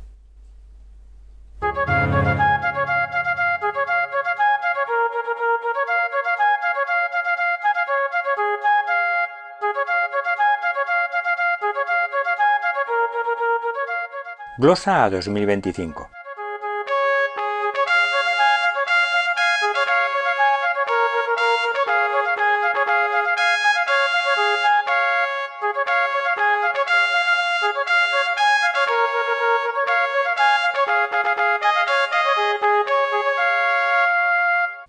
Efectivamente, la ausencia de coherencia, de orden, armonía y sentido es el origen de toda confusión y caos, incluida la visión de la propia historia, tanto personal como universal. Es decir, es el rechazo de Dios y de su impronta en todo, o sea, del bien coherente que conforma su obra, rechazo que se conoce como pecado, el origen de todo mal. Puesto que el mal no es otra cosa que la simple ausencia del bien, con lo que se produce un vacío, un abismo insondable e insoluble que siempre es relativo al bien, porque no puede existir por sí mismo, y ante esto cabría pensar. Entonces, con que no se produjera ese rechazo de Dios en sí mismo y en su obra creadora, ya sería suficiente para que desapareciera todo ese mal, sufrimiento, confusión, caos, etc. A lo que con nuestro razonar respondemos, claro, perfectamente, aunque aquí surge un grave inconveniente que impide que funcione todo como un reloj. El único cabo suelto, el libre albedrío del hombre. Porque si en todo ser humano no existiera la capacidad de poder rechazar a Dios, bien directamente o indirectamente a través de su obra, el mal y sus consecuencias de relativismo de todo no tendrían cabida, puesto que, como acabamos de mencionar, el mal no tiene existencia por sí mismo, sino solamente como relativo a rechazar el bien. Con que un solo individuo conservara este libre albedrío, ya sería imposible garantizar que el mal, ese rechazo, no llegara a manifestarse, por lo que el mal es, indirectamente, el certificado de garantía de la existencia del libre albedrío. Pero, ¿quién se atrevería a rechazar el bien, que es todo coherencia, para abrazar el mal, que es en sí mismo incoherencia, hipocresía, arbitrariedad, mentira? Pues alguien que rechazara percibirse como criatura y pretendiera echarle impulso a su creador para colocarse en su lugar, usurpando su identidad. No, no moriréis, es que Dios sabe que el día en que comáis de él se os abrirán los ojos y seréis como Dios en el conocimiento del bien y del mal.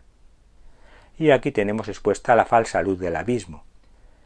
Pues quien esto pretendiera, en su incoherencia, manifestaría en su medio más inmediato la intención de satisfacer desmedidamente sus caprichos más irracionales, expresando así su egolatría, su egocentrismo y su egoísmo más voluble. Pero además, como muestra de que es plenamente consciente de la subversión de la realidad que pretende, eso no lo realiza mediante la franqueza, sino que lo efectúa a través del engaño y la mentira, el secreto, la hipocresía y la oscuridad. De ahí que a esto lo llamen la luz negra. Y con la intención última de anular el libre albedrío de quienes se colocan en su órbita, para así no tener oposición en su pretendida divinidad, que como sabe que no la tiene, se preocupa muy bien de que éstos se la reconozcan. Es decir, que todo aquel que rechaza a Dios en su alma se convierte en tirano despótico frente a sus semejantes, aunque para embaucarlos simule otra cosa. Algo así como el mago de Oz en el cuento de igual nombre.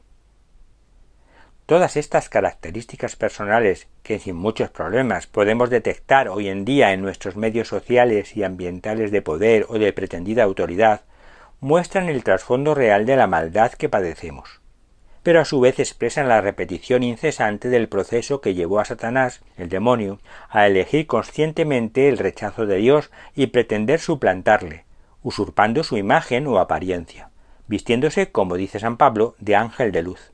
Una luz de la que tiene que disfrazarse, porque nunca la tuvo, ya que nunca fue santo, puesto que la santidad es la auténtica luz de Dios. Y la santidad no es otra cosa que la manifestación del amor al modo de Dios.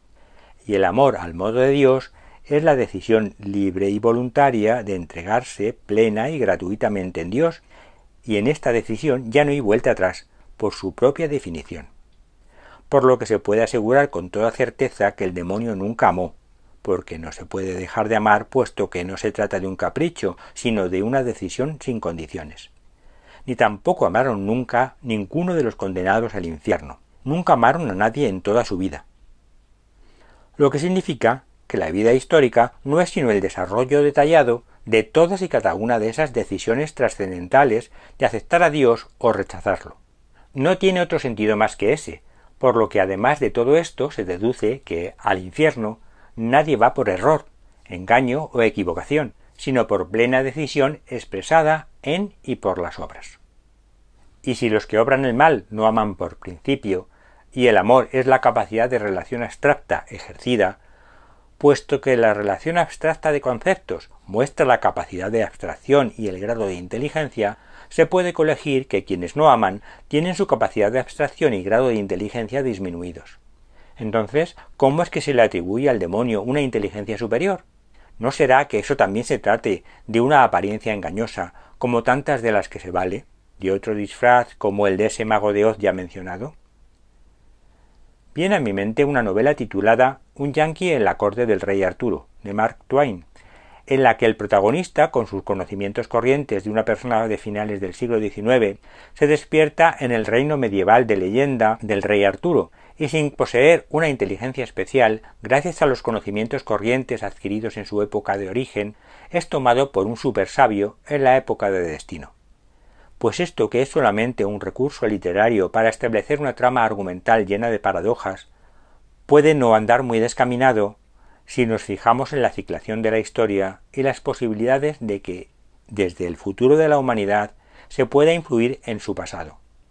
Esto explicaría muchas de las situaciones poco comprensibles que estamos viviendo, o muchos enigmas del pasado y de la propia lucha escatológica entre el bien y el mal, que abarca todo lo creado en toda la extensión de su historia, teniendo en cuenta además que sufrimos un error de concepto con respecto al tiempo físico, que consideramos lineal, pero que realmente tiene 3 dimensiones como el espacio, y como todo en la naturaleza y la realidad, y que a su vez lo confundimos con el tiempo histórico, que realmente son unas coordenadas de tiempo, espacio y materia universales. Asunto que no vamos a abordar aquí para no convertir esto en algo ininteligible. Con todo esto solo pretendo insinuar que, al igual que los magos y prestidigitadores de feria utilizan sus trucos, todos los denominados poderes preternaturales del maligno y sus secuaces no son sino eso, trucos de feria empleados para embaucar a almas ingenuas o para deslumbrar y estafar a aborígenes de la Edad de Piedra, como podemos ser nosotros respecto a un futuro lejano.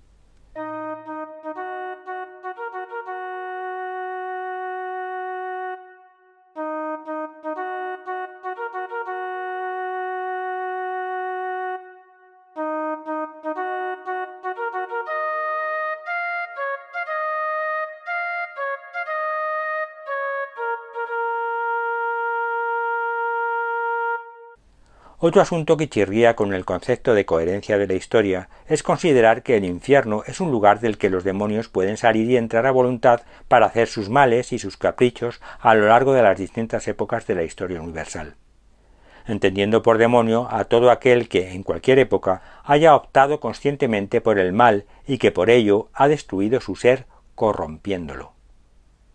Para intentar dar un poco de sentido a esto, tendremos que fijarnos en qué se entiende por vida, pecado, cielo e infierno. Si, como ya se ha mencionado, la vida histórica es el tiempo en el que cada individuo desarrolla su elección definitiva de aceptar a Dios o rechazarlo, y pecado es la plasmación real de la decisión de rechazarlo, su contrario, la reparación, o todo acto de amor conducente a confirmar y reafirmar la aceptación de Dios, hará progresar en santidad, vida de Dios, a quien lo realiza. Así, quien a lo largo de su vida reafirma su opción por Dios, acabará por ver culminado su deseo en el momento del fin de su periodo de elección, su muerte, en el que todo se verá consolidado, como indica San Agustín con el ejemplo de la vasija cocida, y podrá disfrutar plenamente de su herencia de Dios, el cielo. Mientras que quien eligió confirmar y reafirmar su rechazo completo de Dios, al concluir su tiempo de elección, que nunca podrá ser eterno, acabará por recibir lo que eligió, el infierno. ¿Y qué es el infierno? Pues dado que el mal no existe en sí mismo, sino como relativo del bien, el infierno no puede ser más que una realidad virtual, inconsistente, en la que sólo se percibe la ausencia de Dios y de todos sus dones y cualidades benéficas. Luego no hay satisfacción, ni placer, ni felicidad, ni alegría, ni bondad, ni etcétera, etcétera, etcétera. Es decir, sólo se aprecia frustración, insatisfacción, sufrimiento, tristeza, desconsuelo, vacío, rencor, etcétera, etcétera, etcétera. responder como el cardenal Daniels, que al preguntarle que si sabía que podía ir al infierno por todo lo que había hecho, espetó: «Bueno, ya me las apañaré». Es una señal de soberbia inmensa que le incapacita para razonar, porque en esa situación ni el mismísimo Satanás se las puede apañar, simplemente porque ha perdido la capacidad para hacerlo, que perdió cuando no la usó para el bien, sino para el mal, como así afirma la parábola de los talentos. Quitadle el talento y dárselo al que tiene 10, porque al que tiene se le dará y le sobrará, pero al que no tiene se le quitará hasta lo que tiene. Y a ese inútil echadlo fuera, a las tinieblas, allí será el llanto y el rechinar de dientes. O sea, quien entra en el infierno ya no puede salir de él porque no tiene capacidad para hacerlo, ni para obrar sus maldades. Luego, si los demonios no salen del infierno, ¿de dónde salen? Pues de sus respectivas vidas históricas, de sus propios periodos de elección, y mientras los emplean para obrar el mal con sus almas. Y sus aspectos horrendos son una alegoría del de sus propias almas, que están siendo destruidas cuando se procura aniquilar la imagen de Dios con la que fueron creadas. Alegoría que acabará por llegar a hacerse realidad física, convirtiendo lo bello en monstruoso. Pues a través de esta circunstancia puede apreciarse la interacción entre todas las épocas, interacción que en esta coyuntura histórica que vivimos al pronunciar estas palabras se va a acabar, pues estamos en el final de los tiempos, de todas estas múltiples interacciones malignas que ya no pueden pasar por la única puerta estrecha de la historia. Pero eso no es el fin del mundo, al que todavía le queda un ciclo completo, un único tiempo, y así lo afirma alegóricamente el libro del Apocalipsis. Vi también un ángel que bajaba del cielo con la llave del abismo y una cadena grande en la mano. Sujetó al dragón, la antigua serpiente, o sea, el diablo o Satanás, y lo encadenó por 1000 años. Lo arrojó al abismo, echó la llave y puso un sello encima, para que no extravíe a las naciones antes de que se cumplan los 1000 años. Después tiene que ser desatado un poco de tiempo. Los 1000 años, cifra simbólica para representar un ciclo completo. La cadena para indicar que no puede actuar, y el sello para mostrar que no puede salir del abismo, del infierno. Pero la llave que cierra y que abre es una forma de explicar una sorpresa de lo que parecerá una reaparición, pero que será el verdadero origen de la visión corrompida de la creación de Dios. Luego la clave para todo discernimiento reside en esta coherencia de todo en el bien. Dios podría saltarse todo el orden admirable, reflejo de su ser, impuesto por él mismo en su creación, pero si hiciera eso se convertiría en su propio enemigo, en el demonio al que combate, puesto que le niega. Por eso Dios actúa a su modo, sin someterse a las maldades del demonio ni a sus engaños y trampas, sin seguirle el juego, y respetando el libre albedrío de sus criaturas en este tiempo de elección que es la vida corruptible. Y en este sentido la carta de Santiago afirma: «Someteos a Dios y enfrentaos con el diablo, que huirá de vosotros». Por eso, apreciar la coherencia de todo conduce directamente y sin solución de continuidad al monoteísmo.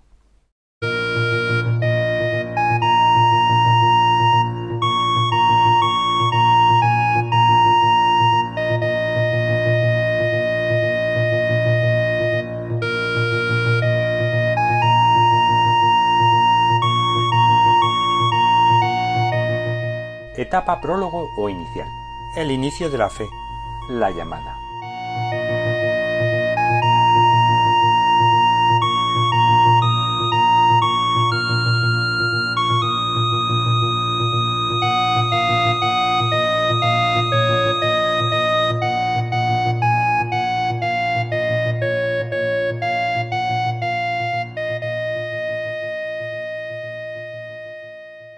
Concluidas ya las etapas preliminares, previas al disfrute de la fe, nos toca dar una respuesta decidida y ponernos en marcha en la aventura de la fe.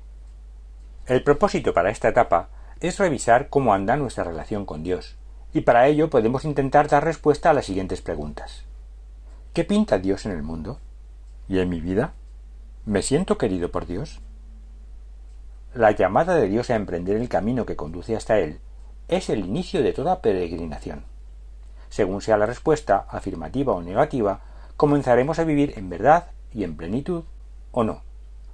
¿Cuántos problemas, excusas y dificultades hay para decir sí? Y qué fácil resulta decir no. Y en definitiva, solo hay que dejar de ser vagabundo, senderista o turista de la vida para convertirse en peregrino.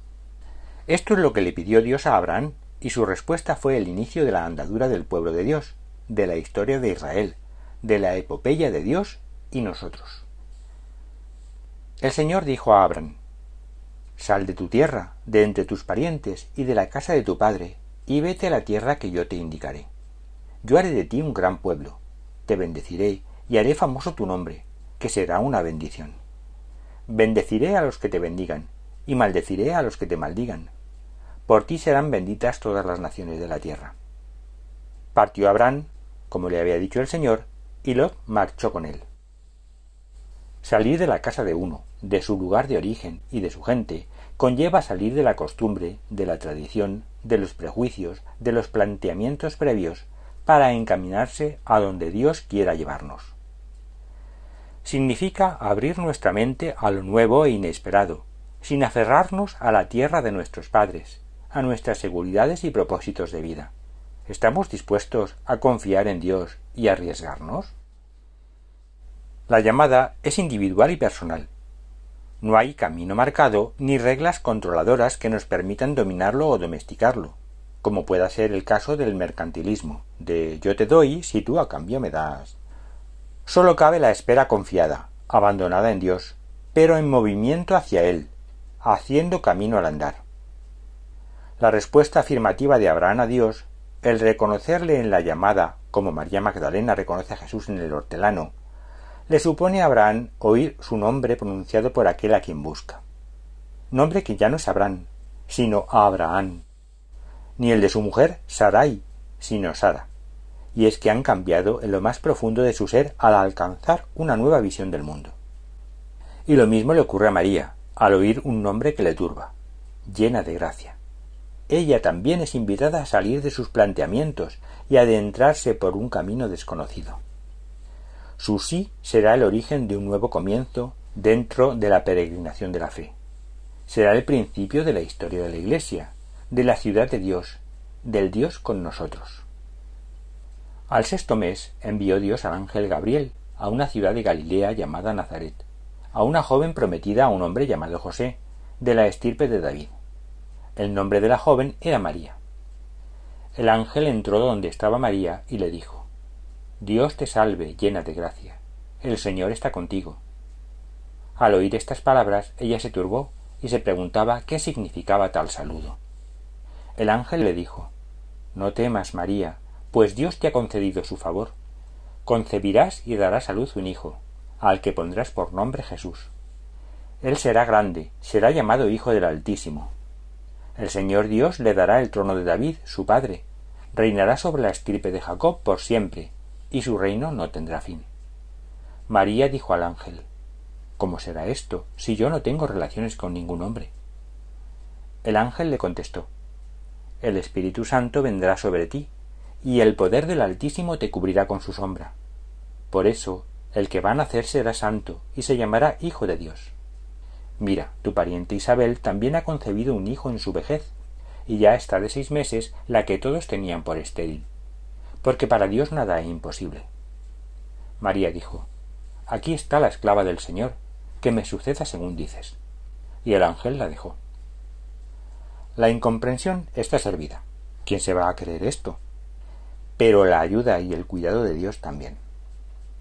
Dios también nos llama a cada uno, desde el centro de nuestro ser, a salir de nuestras ideas preconcebidas, de nuestros planteamientos dañinos y nuestra vida sin sentido, para encaminarnos a un destino maravilloso, trascendente, inaudito, pleno, pero para el que necesariamente nos tendremos que fiar de Él, y nos invita a responderle sí, e iniciar nuestra peregrinación personal, nuestra propia historia del templo de Dios, del Dios en nosotros.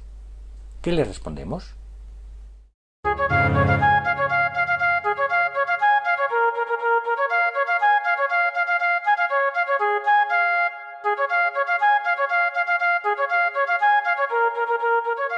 Glosas a 2018 y 2025.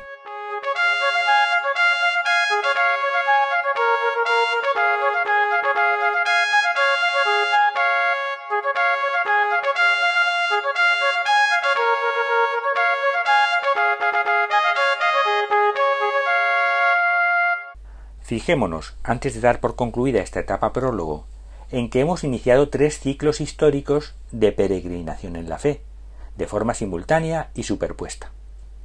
El más antiguo, correspondiente al Antiguo Testamento, que se inicia con la llamada o vocación de Abraham y que dará origen a la historia del pueblo de Dios.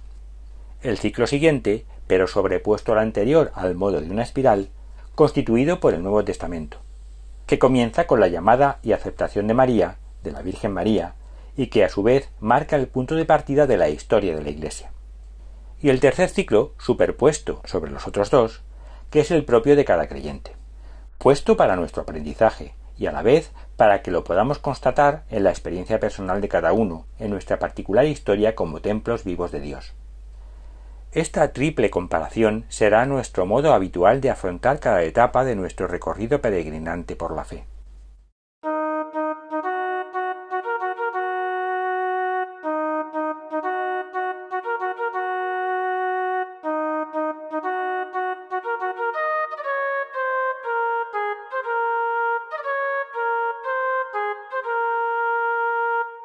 Cuando en 2018 decidí grabar en audio todo el escrito procedente de la peregrinación de 1997 con la intención de establecer unas charlas que poder colocar en Internet, opté por añadir esta glosa que antecede, en esta etapa prólogo, para procurar resaltar ese paralelismo histórico que muestra la ciclación de la historia, pero sin atreverme aún a exponerlo explícitamente, confiando en que con ello ya sería suficiente para alertar a los despiertos, pero no, tampoco funcionó.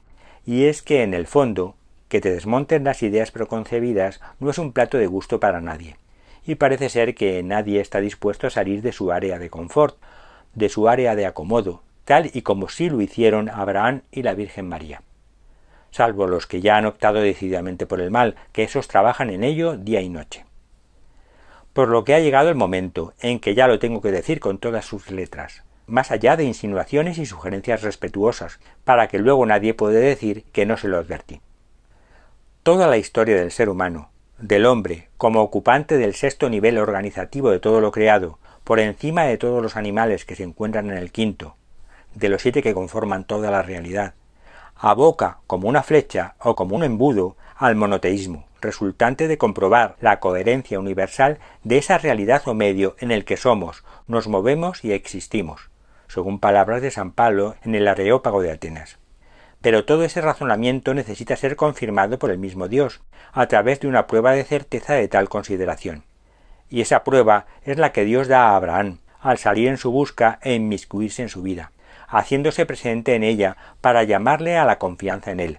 Y así, en un solo individuo concreto, está contenida la llamada a toda la humanidad, y con ella a todo lo creado, puesto que hasta ese momento el hombre es la cúspide de toda la organización creada y de su orden admirable, porque todo se encuentra sintetizado en dicha criatura, en el hombre, y concretamente en el hombre que busca sinceramente a Dios, y le elige, como hace Abraham, nuestro padre en la fe, y lo que le convierte en pastor y guía de todo lo creado. Abraham todavía se encuentra en la etapa del descubrimiento de la coherencia de todo, pero es esa llamada directa de Dios que se hace presente en su vida y que le pide una respuesta afirmativa la que le cambia la perspectiva, abriéndole un nuevo horizonte. La aceptación de esa llamada y la respuesta afirmativa que muestra con su vida, no sólo con su palabra, es la que iniciará el camino de un nuevo ciclo, también con 12 etapas, aunque él no supiera nada de esto entonces. Por eso la vocación de Abraham o la de María, la Virgen María, son etapas prólogos de sus respectivos ciclos, porque aún se entremezclan con la anterior, superponiéndose a ella, pero sin ser rotundamente nuevas, por lo que todo se sucede sin solución de continuidad, aunque en el fondo del ser de cada uno sí la haya, y se pueda contar un antes y un después. Salto que se debe a la exclusiva intervención de Dios y a la aceptación de la misma por parte de la criatura. Es pues esa intervención de Dios la que marca el cambio de ciclo. Abraham ha de salir de su medio físico, de su ambiente, y María de su medio conceptual, del siempre se ha hecho así o siempre ha sido así, de sus planteamientos, pero en ambos casos para fiarse de Dios y dejarse conducir. Veremos que los acontecimientos que se van sucediendo y que se pueden considerar equivalentes en ambos ciclos no responden a cálculos matemáticos precisos, de tal suerte que no se pueden anticipar hasta que no suceden, pero que siempre acaban sucediendo. A esta imposibilidad de cálculo preciso yo le doy el nombre de deriva histórica, porque siempre acaba sorprendiendo. Deriva que afortunadamente impide al hombre el cálculo, y con ello el control sobre la historia. Control en el que entraría el mal al pretender dominarla en un ejercicio de soberbia. Y ahí tenemos al demonio haciendo lo que puede para ello, e introduciendo el cálculo cabalístico para engañar a los que buscan el control dominador de todo.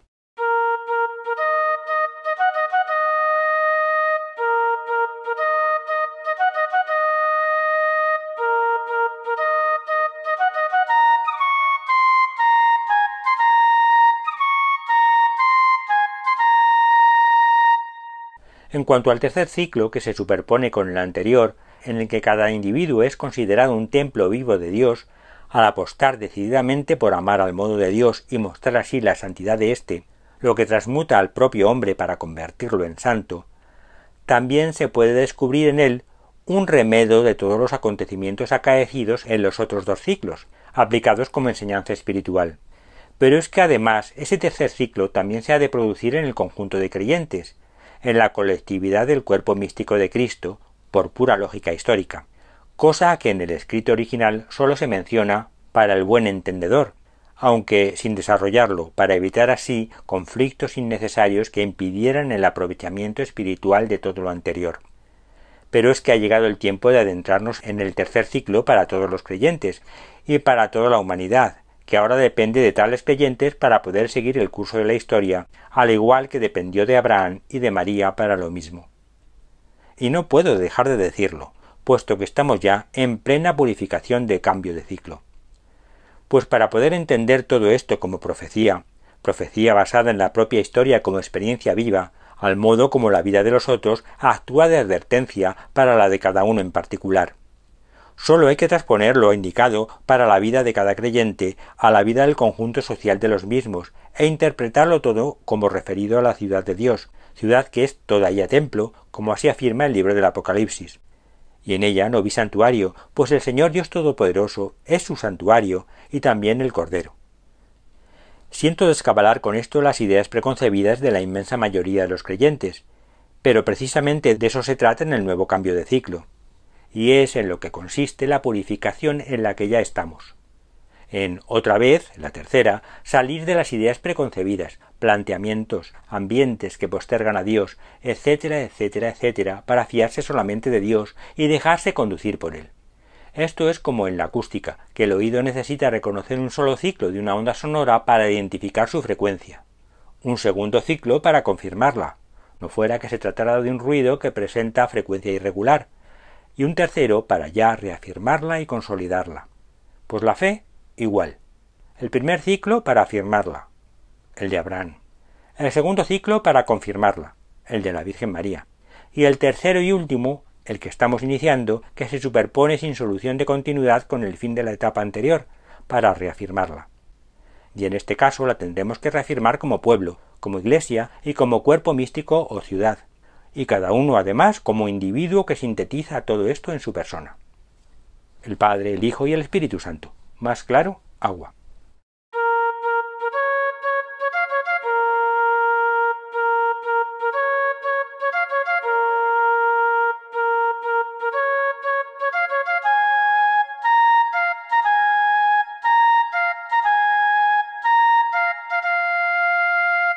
Obsérvese que es la misma y única comunidad la que camina hacia Dios, tanto en su fase de pueblo, como en la de iglesia, como en la de cuerpo o ciudad, y en la que puede que cambie el aspecto, pero no su ser unido al Señor. Lo mismo que cambia el niño a joven y este a adulto, pero el individuo permanece. Pero quien no cambia de ciclo porque no acepta la purificación, es porque murió en el camino, y entonces lo que contemplamos no es sino su cadáver. No hay historia sin Dios, porque nadie puede sacar a Dios de ella, mal que le pese aunque no quiera verlo. Y por eso la historia, llamémosla civil, agnóstica, también es cíclica, y cuenta con periodos semejantes a la religiosa. Pero de esa no vamos a tratar directamente aquí, porque no tiene interés para la fe, y es por eso que afirma el libro del Apocalipsis: Pero el atrio exterior del santuario, déjalo fuera y no lo midas, porque ha sido dado a los gentiles, y pisotearán la ciudad santa durante 42 meses.